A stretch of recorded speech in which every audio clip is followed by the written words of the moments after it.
Buenas tardes a todos. Bueno, me acabo de enterar de que es nuestra última clase previa al examen. Evaluación. Yo pensé que teníamos una clase más de veras, pero no había sido así, el 19, ¿no? O si quiere atráselo una semana más el examen. Atráselo una semana más el examen. Podría ser. Pero ahorita me están diciendo que más bien no pasemos clase. No, ¿quién te dijo eso? Ahorita le pegamos. No faltan los... Bueno. A ver, ya. Shut up. Silence.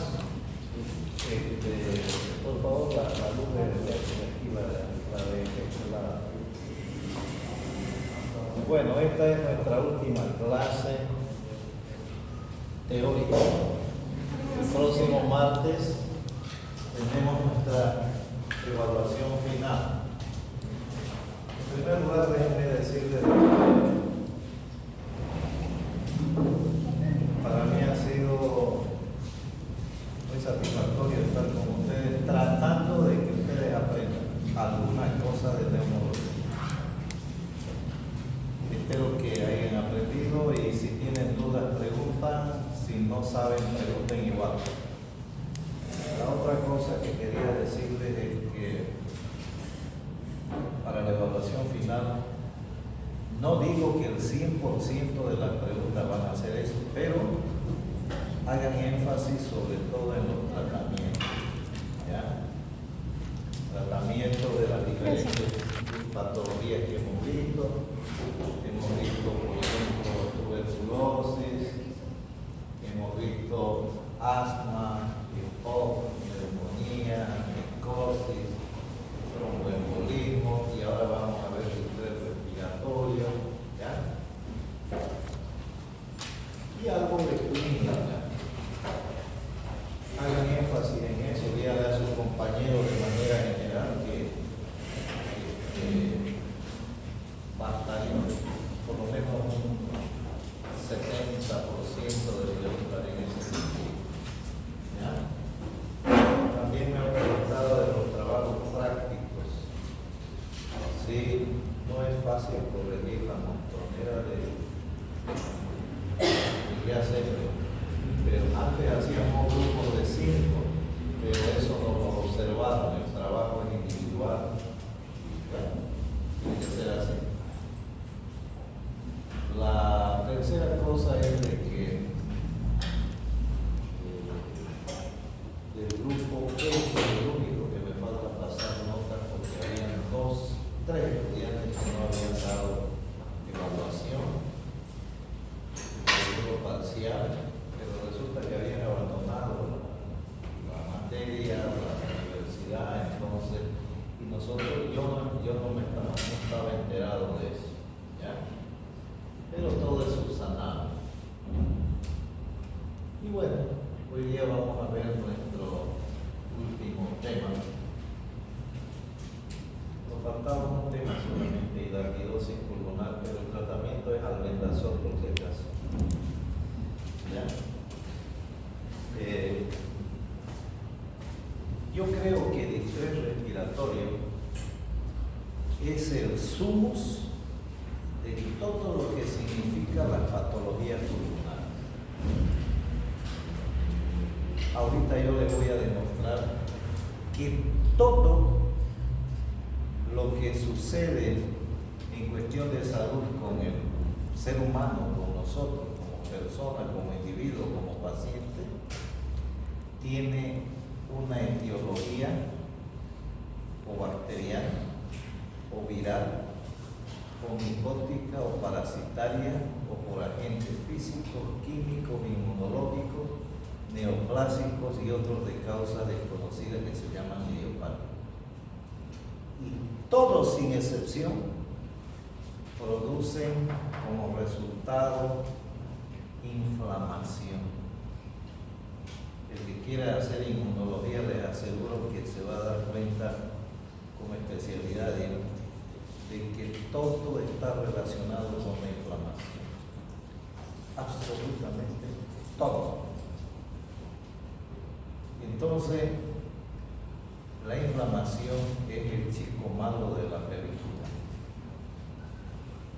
Y en el distrés, precisamente se produce edema pulmonar inflamatorio debido a la cascada de la inflamación, a la gran liberación de mediadores inflamatorios, que son muchos: histamina, serotonina, bradicimina, tromboxano, factor de necrosis tumoral muy importante, factor agregador de plaquetas, leucotrienos, citoquinas, interleuquinas.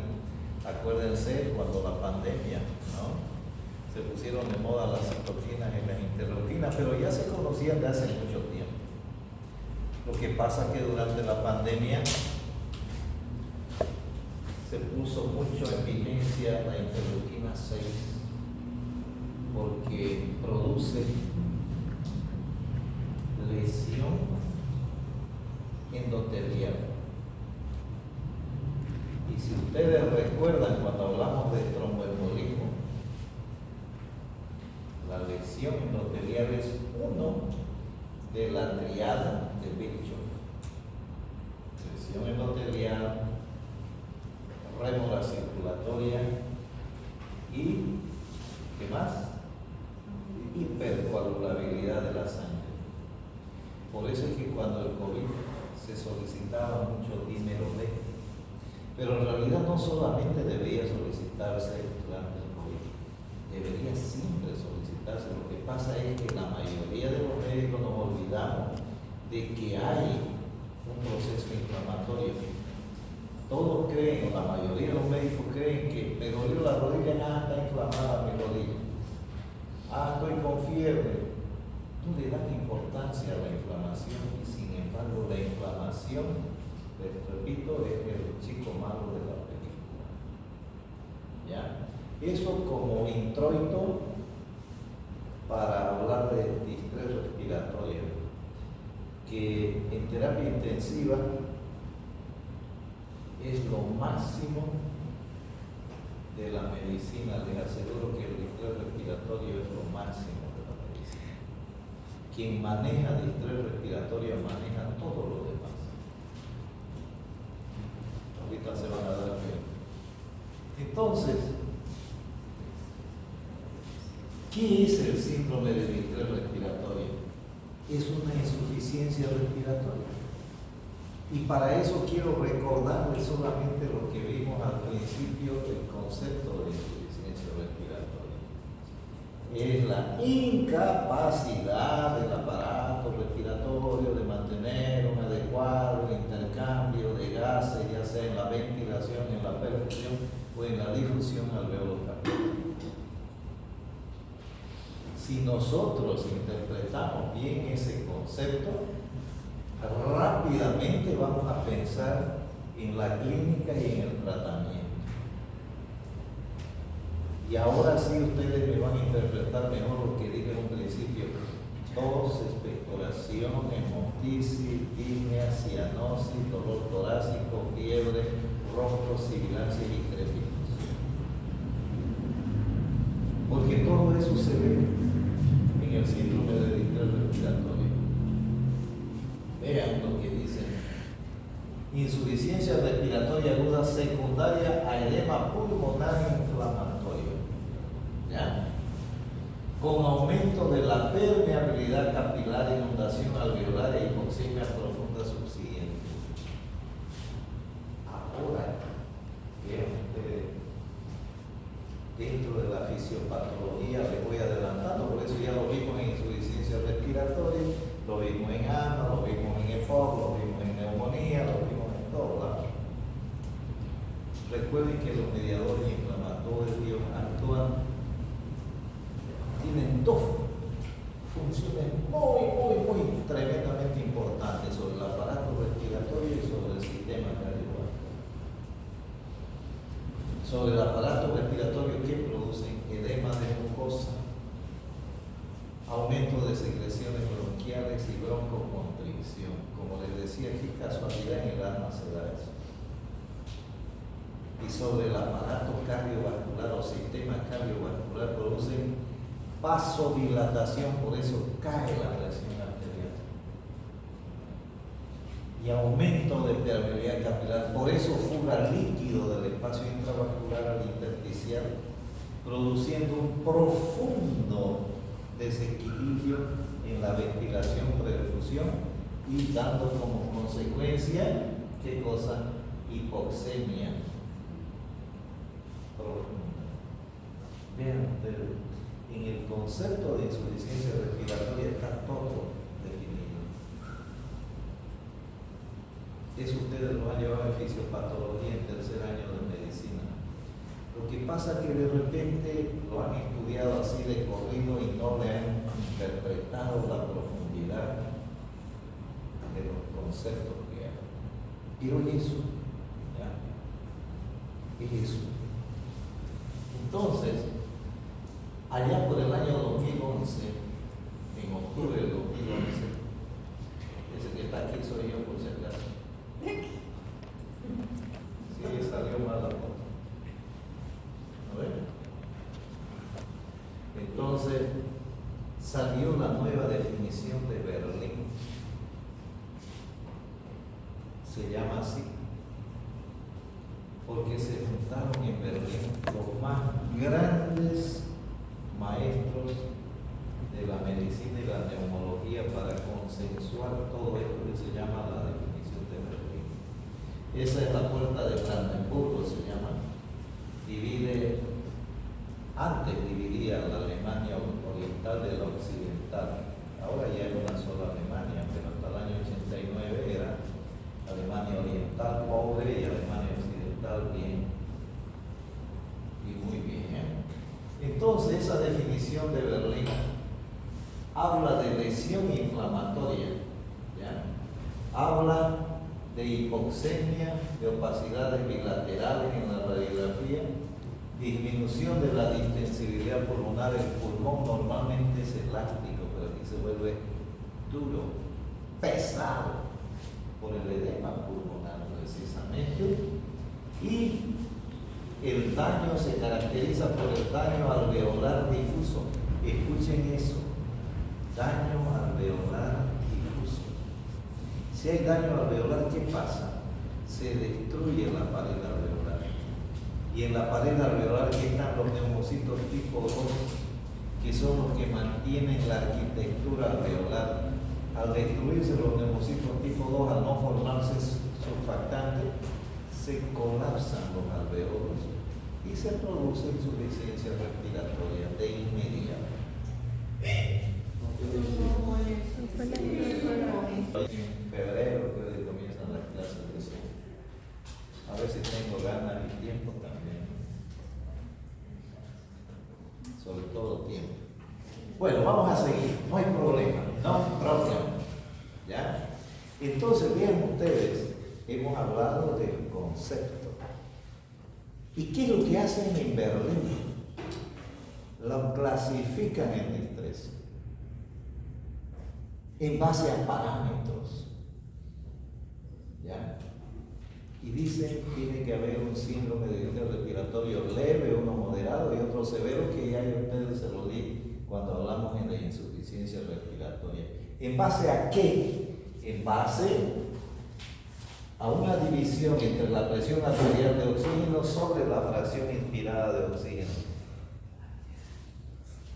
Si tomamos en cuenta que la presión arterial de oxígeno es de 90 a 100 milímetros de mercurio y la FiO2 normal es de 21%, tendríamos que dividir 90 entre 21. A ver, dividan cuánto da. 428 creo que da. A ver.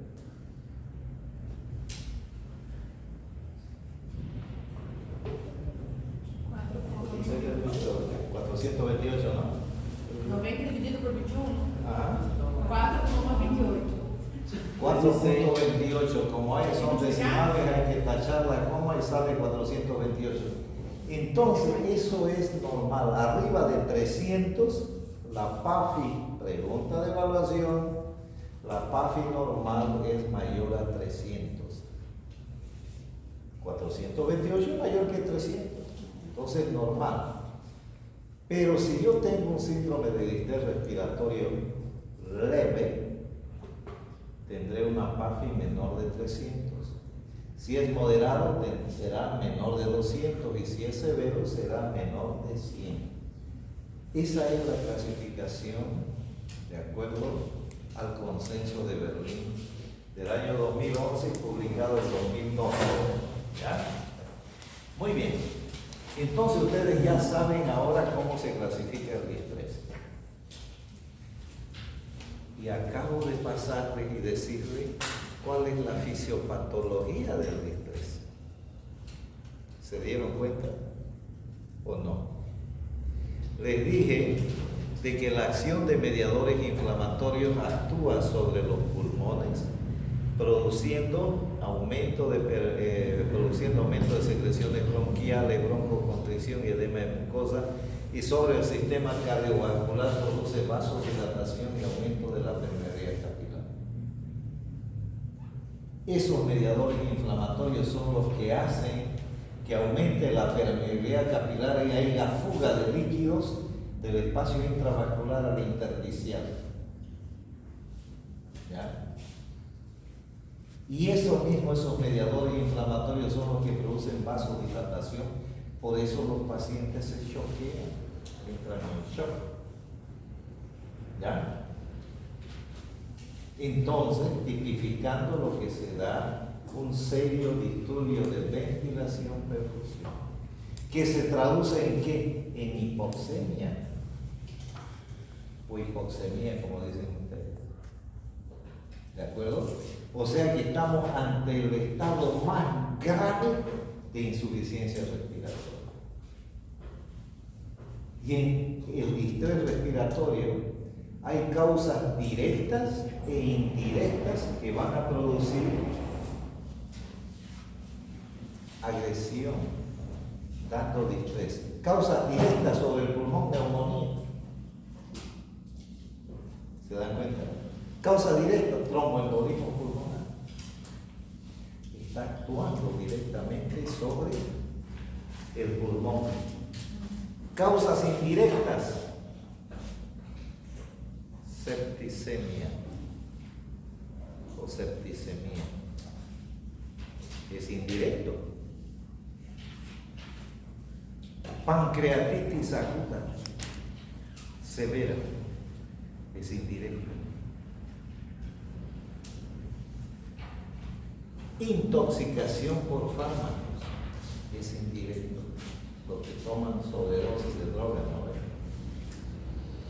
Los ahogados, asfixia por inmersión. ¿Ya? Son causas indirectas. Se están dando cuenta de las causas indirectas que pueden llevar al distrés respiratorio y las causas directas que actúan sobre el pulmón. Recuerden, una neumonía complica con insuficiencia respiratoria. Primero, las neumonías, acuérdense que pueden ser segmentares, lobares o paneumonía, todo el emitor derecho, pero también puede ser el emitor izquierdo, ambos emitores. Y eso lo transforma en ¿qué? En un síndrome de distrés respiratorio agudo. ¿De acuerdo? Entonces, causas directas e indirectas. Muy bien. ¿Y cuál es la clínica? Importante. La principal manifestación es la disnea o disnea. ¿Cuánto es lo normal? De 10 a 20 respiraciones por minuto. Pues yo tengo un paciente que me está respirando 30 a 40 veces por minuto. Ustedes no necesitan ni siquiera en ese momento, después lo van a necesitar hacer una gasometría arterial.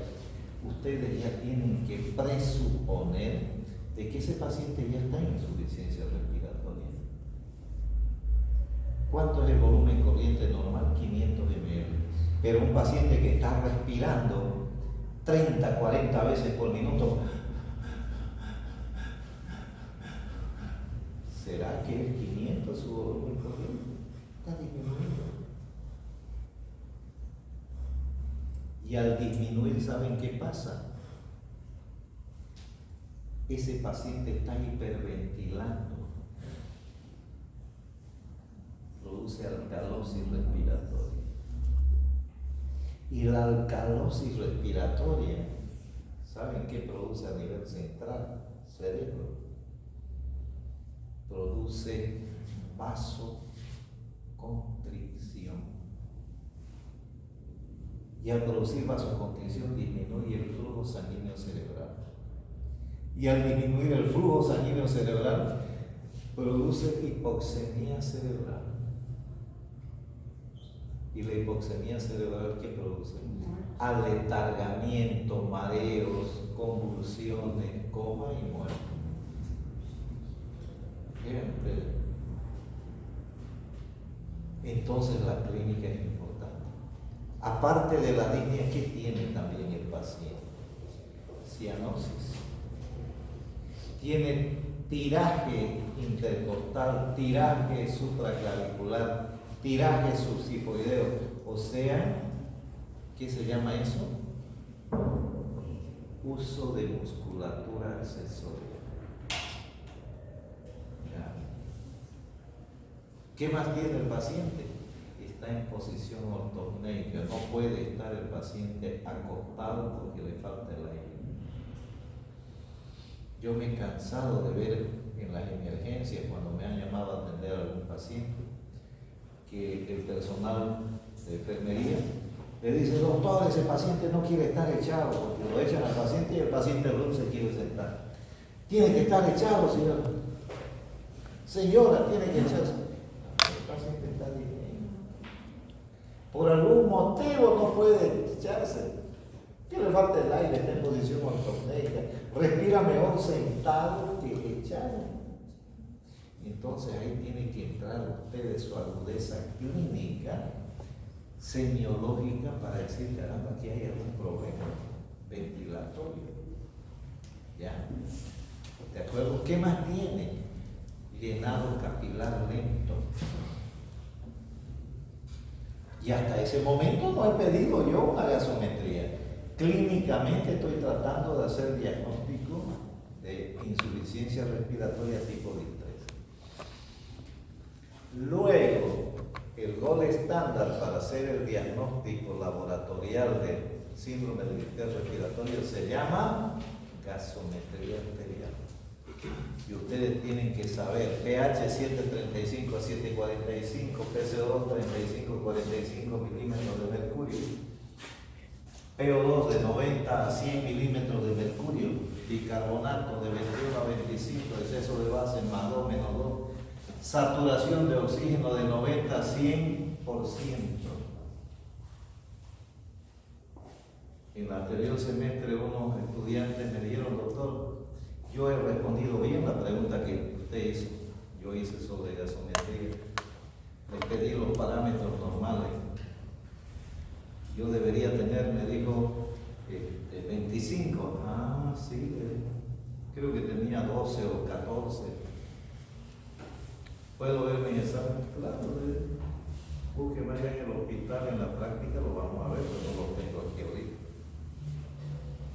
Lo vimos en el hospital y ¿saben qué decía su gasometría arterial? 90 a 100% de PO2. Está mal. La presión arterial de oxígeno no se mide en porcentaje, se mide en milímetros de mercurio. Y la saturación de oxígeno decía 90 a 100 milímetros de mercurio. Está raro. Me equivoqué, le había puesto 14 menos este, entonces tuve que rebajar. Quedó en 10 que los exámenes. Entonces a veces uno cree que responde bien, pero se equivoca y es normal equivocarse porque uno en la evaluación está muchas veces inseguro. ¿Ya? Pero igual creo que está bien poder ver los errores y así retroalimentarse y nos sirve para Completamente de porque en lo acuerdo. que nos equivocamos no nos olvidamos más. Completamente de acuerdo, por eso es que al final de cada clase siempre le digo, a ver, preguntas y respuestas, ese es un mecanismo de retroalimentación, por si acaso.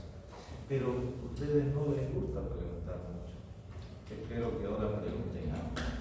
Bueno, entonces, ¿dónde nos habíamos quedado? En la gasometría arterial, que es el gol estándar para el diagnóstico de insuficiencia respiratoria tipo distrés. ¿Qué más puedo hacer? ¿Cómo más, aparte de la crítica al laboratorio? La imagen. Y para eso, ustedes con una radiografía simple de tórax PEA pueden hacer la hipótesis diagnóstica de insuficiencia respiratoria tipo distrés. ¿Cómo? Presten atención. Bueno, no tengo un marcador. ¿Quién marcador? Sí, quisiera. Permítame. Muchas gracias. Vean.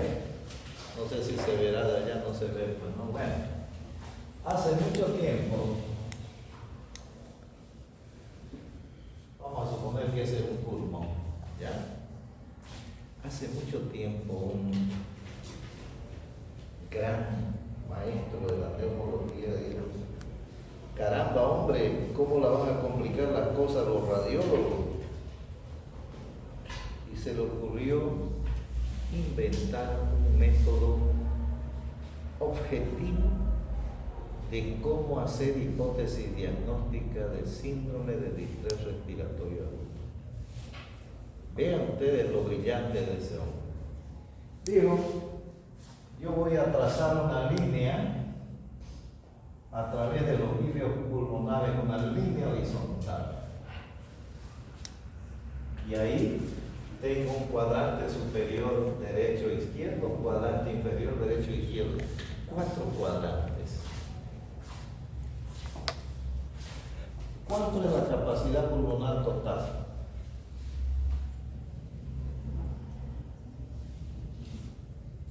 ¿Quién habló? Yo. 6.000. Sí. Se ha anotado un punto más. Me va a hacer acuerdo porque yo tengo mala memoria. Soy como los políticos, me olvido. 6.000 ml es la capacidad pulmonar total. Ahora, ¿saben qué dijo Murray? Caramba, pero si yo tengo comprometido un cuadrante, seguirá siendo 6.000. Ya no. Si cada cuadrante vale 1.500, entonces tenemos 4.500. Ah, dijo, aquí ya hay un distrés respiratorio leve.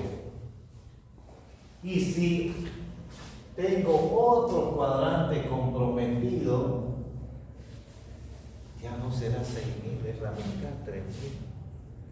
Ese ya va a ser un síndrome de distrés respiratorio por lo menos moderado.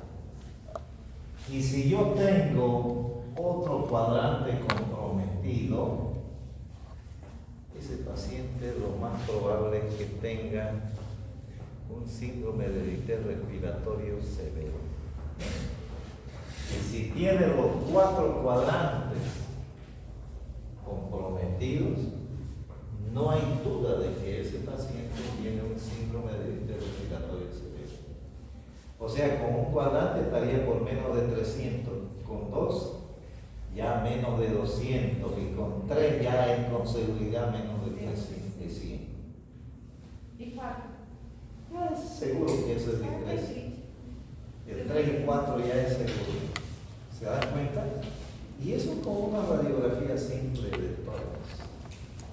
Entonces el aporte del profesor Murray fue bastante grande, ¿ya?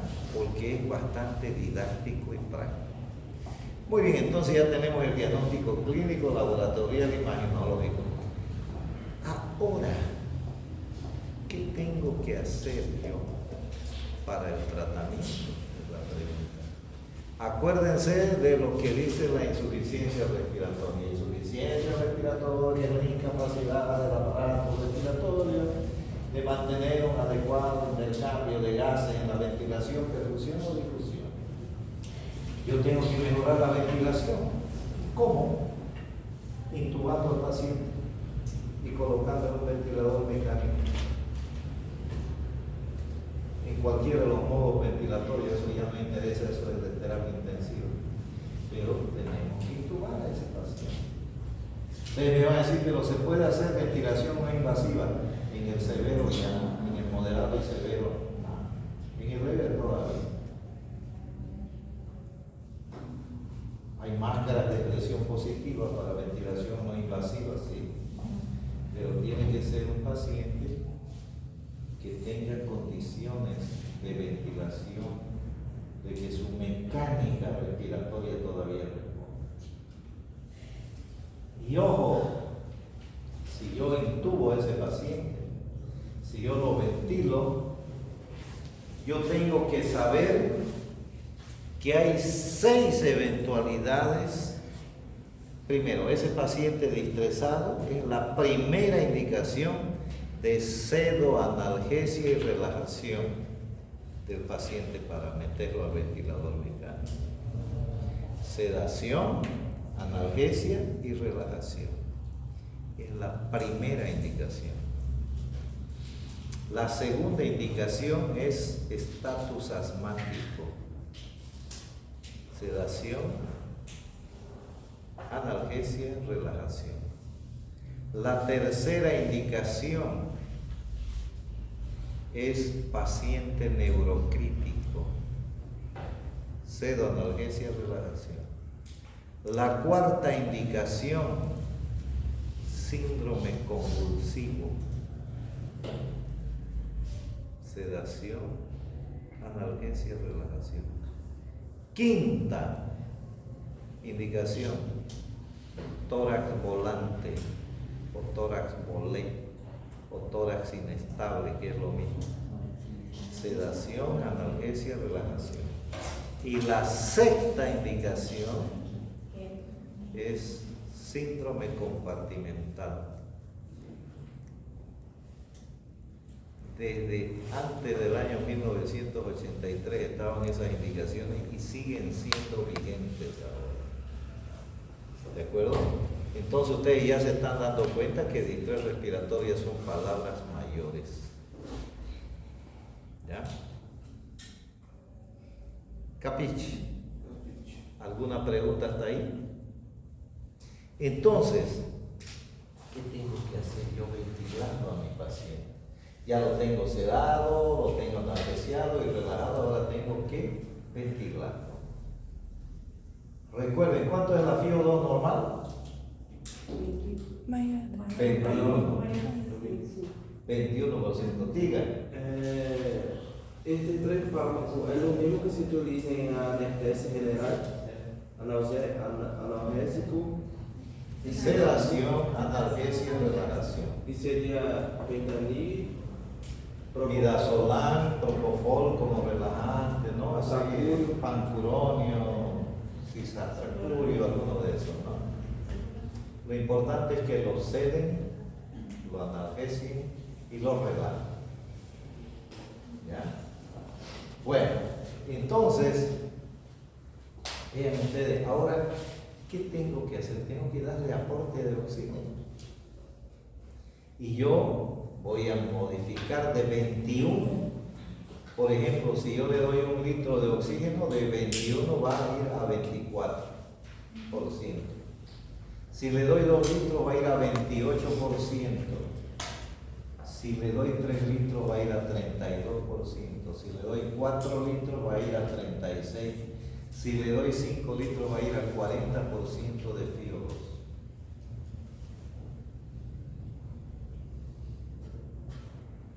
Vean ustedes, 40% de FiO2. Pero también puedo darle yo, si quiero, si me falta 50, 60, 70, 80, 90, hasta 100% de FiO2 le puedo dar. Mientras más FiO2 le dé, peor está el paciente.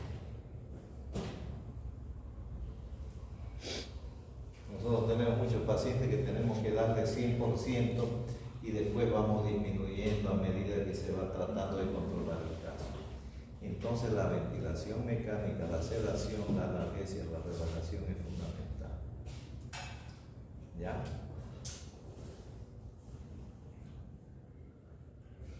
¿Y qué más tendría que hacer? Tratar la patología de base. Vamos a suponer que el paciente ha hecho un distrés respiratorio por neumonía, que es muy frecuente. Entonces yo tendré que hacer el protocolo que les he preconizado a ustedes: tinción de Gram, vaciloscopía, micológico, pesquisa de células neoplásicas, cultivo para gérmenes comunes, cultivo para hongos y hemograma. 7 exámenes, de los cuales 5 se pueden hacer en menos de 1 hora. ¿Ya? ¿Qué más tendré que hacer? Obviamente gasometría arterial, ionograma, urea, creatinina, tiempo de protromina, transaminasa, sala séptica, pirúvica, y también, por supuesto, la función renal, urea, creatinina, orina. Entonces se están dando cuenta ustedes de que ustedes están aplicando todo lo que han visto en primer año, en segundo año, en tercer año de medicina. Están aplicando fisiología, anatomía, semiología, fisiopatología. ¿Ya? Tendré que tratar la patología de base. Si es una neumonía, ¿recuerdan cuál es el agente más frecuentemente? Estreptococo neumonía. ¿Cuál es el segundo germen productor de neumonía? ¿Se acuerdan? ¿Ah? ¿Cuál? Ya lo perdió su punto. Estreptococo Micoplasma neumonía. El micoplasma neumonía. Hasta ahí ya tiene 80% de posibilidades de aceptar el diagnóstico. ¿Ya?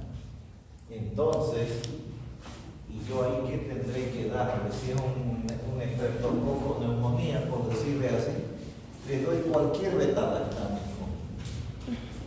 Amoxicilina, cefalosporina de primera, segunda, tercera, cuarta, quinta generación. Los más usados, la de tercera generación, ceftriaxona, ceftazidima, cefotaxima. ¿Se dan cuenta? Antibióticos.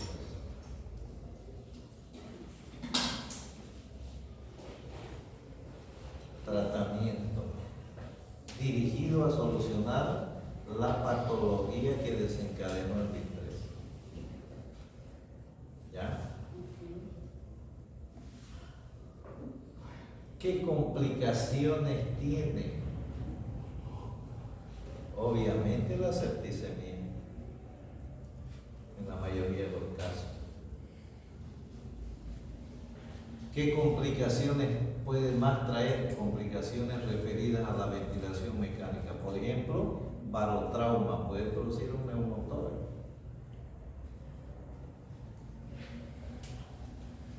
Puede haber atelectrauma. Hablando de atelectrauma, recuerden que les he dicho también, eso quiere decir atelectasia, que hay varios tipos de atelectasia. Repasémosla. Atelectasia en el distrés se llama atelectasia tensioactiva. Atelectasia compresiva, cuyas enfisema, por ejemplo, tumores. Atelectasia obstructiva, cuerpo extraño, rollas de moco, ¿ya? O un tumor endobronquial. Atelectasia pasiva, neumotórax y derrame pleural. Atelectasia fibrocicatricial, secuelas de TB. ¿Ya? Son complicaciones de eso. Obviamente la principal complicación, la muerte del paciente.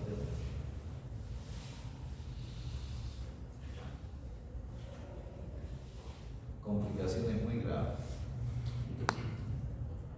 Bien, ha sido una pena que se nos haya ido la luz, porque tenía varias diapositivas ahí para mostrarles lo que que yo he mostrado ahí en la pizarra con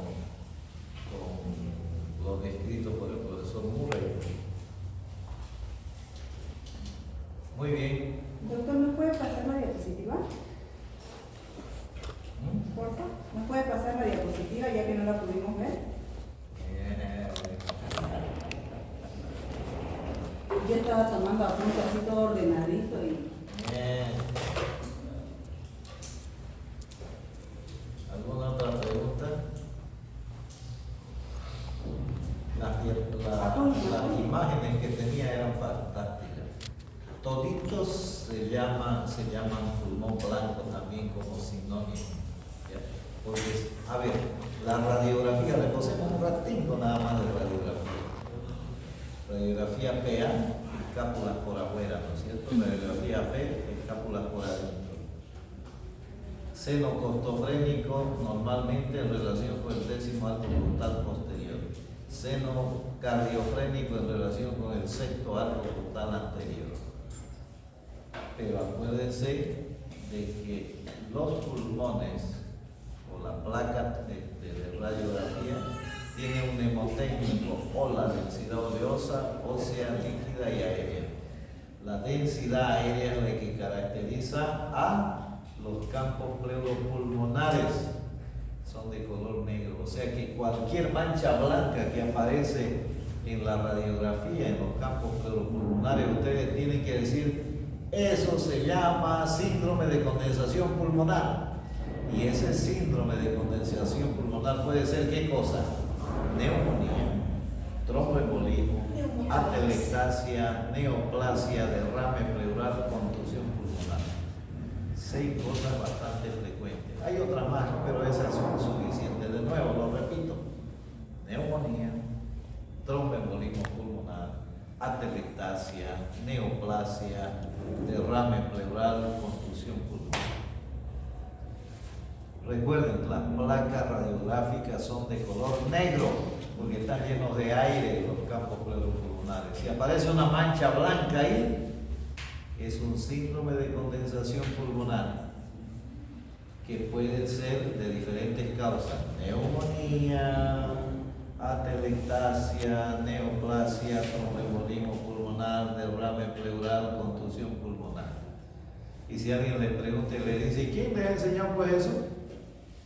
Entonces le dicen, yo estudié medicina en la Escuela de Medicina de la Universidad Cristiana de Bolivia. ¿Y quién les enseñó eso? Y a ustedes ya le van a decir quién fue. Pero no vayan a mentir. ¿De acuerdo? Muy bien. Entonces, y colorín colorado, el cuento se ha acabado porque ya llegamos hasta las complicaciones. A ver, ¿alguna otra pregunta? Para que no digan que está apurado ahí, ese, ¿no? Ya me la voy a ver, voy a sacar fotografía. Siempre hace la misma. Bueno, pues, ¿dónde está mi lista? Pásenselo, por favor. Sí, sí, sí.